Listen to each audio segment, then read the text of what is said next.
Less than a week after Red Raider basketball fans were shocked by the departure of former coach Chris Beard, a new leader for the team has already been announced. MCTV Sports' Nathan Lee has all the details on the hire. Faculty, staff, and students who have been waiting for a convenient option to get the COVID-19 vaccine now have an option without having to leave the campus. Find out how you can get fully vaccinated this month. And many students from all over the campus spend their nights and weekends competing in the intramural athletics provided by Tech's Rec Sports program. But beyond the typical options, MCTV's Anakin Rios has a look at one sport that may not be an American favorite, but it's taking campus by storm. This is the MCTV Weekday Update. Welcome to the Thursday edition of the MCTV Weekday Update. I'm Danielle Salazar. And I'm Will Lanigan. 1 week ago today, the Texas Tech community found out that former head men's basketball coach Chris Beard was leaving the program for a new job at the University of Texas. As soon as the announcement was official, fans began speculating on who would be the next leader of the Red Raiders.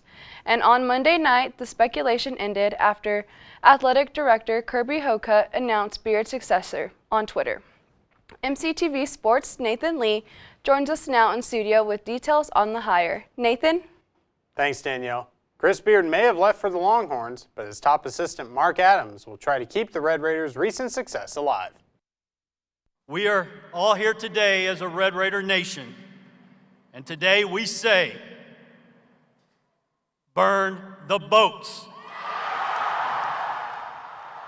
On Tuesday night, Adams was officially introduced as Tech's new men's basketball head coach. Adams spent the last 5 years as associate head coach under Beard and is widely known as the man behind Tech's stifling defense.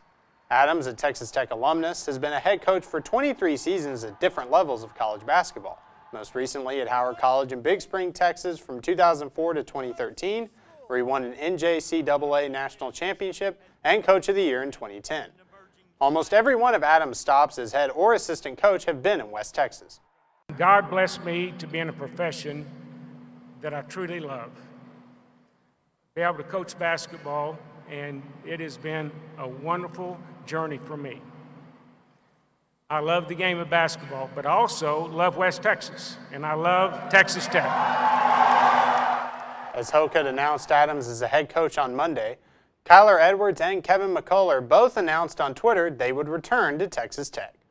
Adams alluded that the players attending the press conference, including Marcus Santos Silva, would all be back next year. According to the Lubbock Avalanche Journal, Adams signed a 5-year, $10 million contract. Back to you, Will. Thanks, Nathan. The athletic department may have stolen most of the headlines this week, but there's some other university news that could have a big impact on students, faculty, and staff. Starting today, United Supermarkets, in coordination with Texas Tech, is offering a free on-campus COVID-19 vaccine clinic. The clinic is currently underway at the United Supermarkets Arena. Members of the campus community could stop by to get their shots starting at 2 p.m. this afternoon, and the clinic runs until 7 p.m. tonight. Today's clinic was announced earlier this week in an email sent out to all faculty, staff, and students, and it includes a link to pre-register before heading to the arena. The email also included info on free parking available for employees and volunteers in the north lot of the USA. Today's COVID vaccine clinic is only the first of 4 chances for students, faculty, and staff to get a shot here on campus. United Supermarkets will offer 3 more clinics on each Thursday throughout this month from 2 to 7 p.m. each day. The free clinic at the USA is not the only public clinic being held here in Lubbock. However, there is one major difference here on campus versus most vaccination sites. The clinic here on campus is using the single-dose Johnson & Johnson vaccine so that only 1 shot is needed. The City of Lubbock's vaccination site has been using the 2-dose Moderna vaccine, and that one requires people to return for an additional shot 1 month later.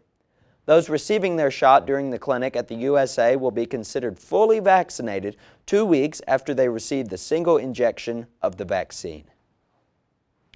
The Student Activities Board is known for offering fun and free events for students throughout the school year. And with the pandemic situation improving locally, SAB has been offering more in-person events for students, including one of their most popular activities earlier today. Stuff a Critter took place from 11:30 a.m. to 2 p.m. today in the Sub Red Raider Plaza. During the event, students could come by, pick out a furry friend of their choice, and then use the provided stuffing and supplies to create a memorable keepsake. Today's critter choices includes options like a bear, monkey, and even a tiger. Once students finish making their stuffed animals, they could also pick out a Texas Tech branded t-shirt to dress their creations. Today was only one of several free in-person events the SAB is offering this spring. For me, it's a way of giving back. I like making students feel more involved and have a better time in their 4 years at Texas Tech. Yeah, I mean, that's the biggest thing for me is I've been on the board before COVID and I'm now here after COVID, and it's great to have events again. I think people feel more engaged and they're having a better time here at Texas Tech, and I love this university, so I want to make sure that students are engaged. SAB's Stuff a Critter event has been a popular free activity for students over the last several years. SAB even continued the tradition during the fall and earlier this spring with a virtual option where students could pick out a stuffed animal and then pick them up at a scheduled time at the Sub. If you would like to keep up with all of the events offered by the Student Activities Board, just visit their website at sab.ttu.edu. Spring has finally sprung here on the Tech campus with nearly a full week of mild conditions and temperatures above 70 degrees. In fact, we nearly reached 90 degrees on Tuesday afternoon. So will the warmer temperatures and sunshine continue into the weekend? MCTV's Madison Hartin joins us in the studio with the latest look at the forecast. Madison?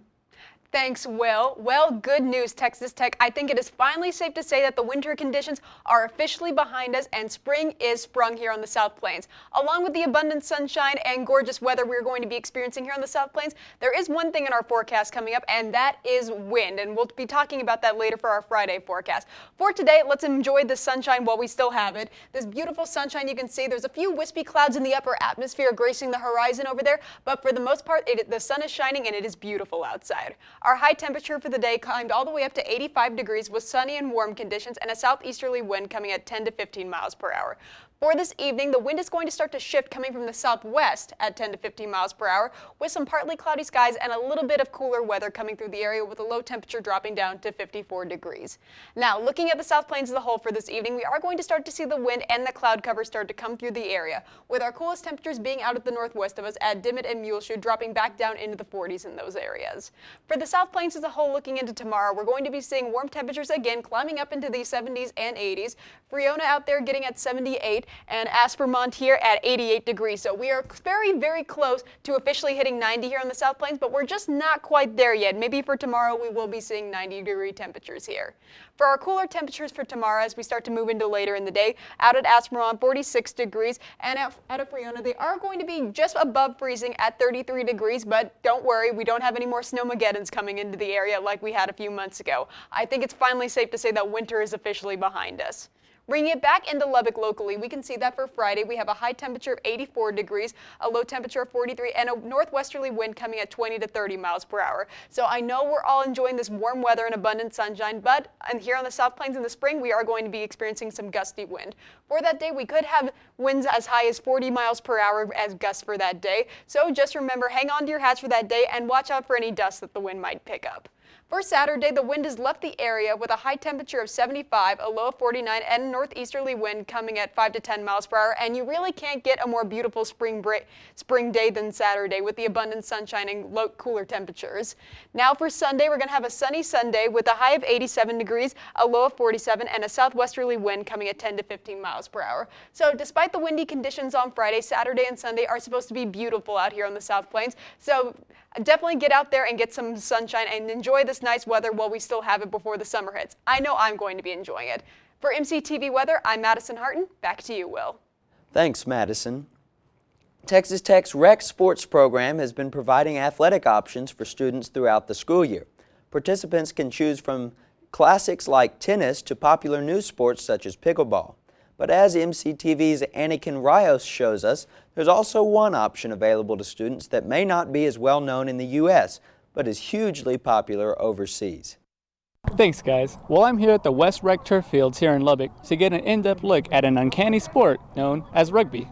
Texas Tech's men and women's rugby club come together to practice this particular sport's more intense plays, which can actually be easy to pick up by the common bystander. People say it's like football without the padding, but I think it's better than that, and it's more intense because it's ongoing. Every position is defense on and offense at the same time.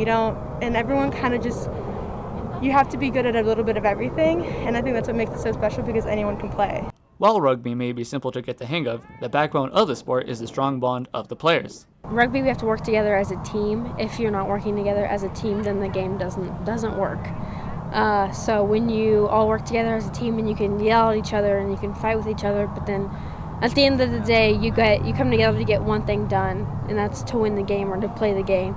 It means a lot. Like most activities that consist of more than one person, COVID had an effect on the rugby clubs. In the past, we've had it 3 days a week, but with COVID, we only have it 1 day a week. It's every Tuesday, 7 to 9 right here. Honestly, and if they don't know about rugby, I just say look up YouTube videos. They're very inspiring. It's crazy, the power you can see. They're pure athletes. Now, if you want to get involved in the sport of rugby here at Texas Tech, you can visit their Instagram pages at Tech Women's Rugby and Texas Tech RFC. For MCTV News, I'm Anakin Rios. A popular professional football player is dealing with legal issues, and Texas Tech baseball and softball are gearing up for their next matchups after a rough weekend on the road. MCTV's Nathan Lee joins us again with the details on those sports. Nathan? Thanks, Danielle. Houston Texans quarterback Deshaun Watson is facing 22 civil lawsuits alleging sexual misconduct and, in many cases, sexual assault. Ashley Solis, the first person to file a lawsuit against Watson, revealed her identity and spoke at a press conference on Tuesday arranged by her lawyer, Tony Busby. I am a licensed massage therapist. Now that profession that I love so much has been forever tainted. I'm deeply saddened but not surprised to see so much victim blaming in the press and by online commenters. And they have absolutely no idea what I'm going through or what happened to me. No idea. Solis and Lauren Baxley are the only two individuals to reveal their real names in the Watson lawsuits. In the aftermath of the press conference, Nike suspended their relationship with Watson. Beats by Dre terminated it, while Reliant Energy and H-E-B will not renew their endorsement deals with the Texans quarterback. Watson and lawyer Rusty Hartin deny all of the allegations. Hartin released a statement today saying that he has filed a motion to identify an additional Watson accuser. Hartin also accused Busby of destroying Watson's reputation for Busby's own gain. Back to Texas Tech sports, baseball is ready to rebound from a rough weekend on the road against Kansas State. The Red Raiders started their 3-game series against the Wildcats with a 17-1 win on Thursday, but dropped Game 2 on Friday 7-2. Game 3 on Saturday was bad from the start. Starting pitcher Mason Montgomery only got in 2/3 of an inning as he allowed 2 home runs to put the Red Raiders down 3-0. Dylan Carter's 2-run RBI double cut the lead to 3-2, but Kansas State pulled away in the bottom of the 5th with 5 runs, including a 3-run shot from Cameron Thompson.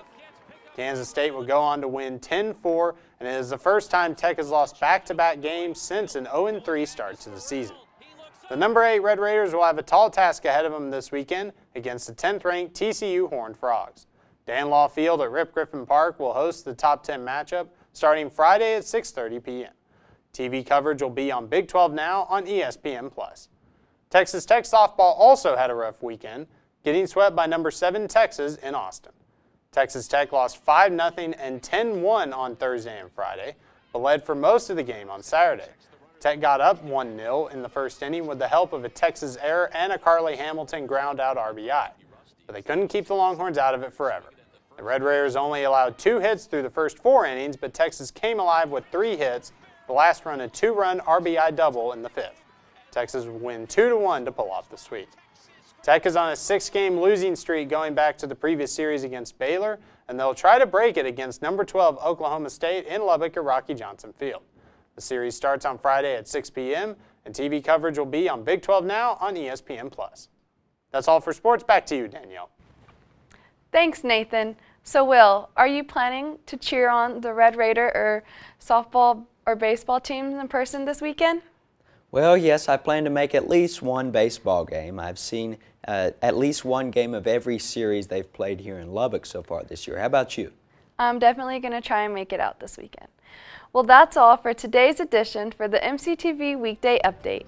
Thanks so much for joining us, and be sure to check ttuhub.net every day for more news. We'll see you again next week.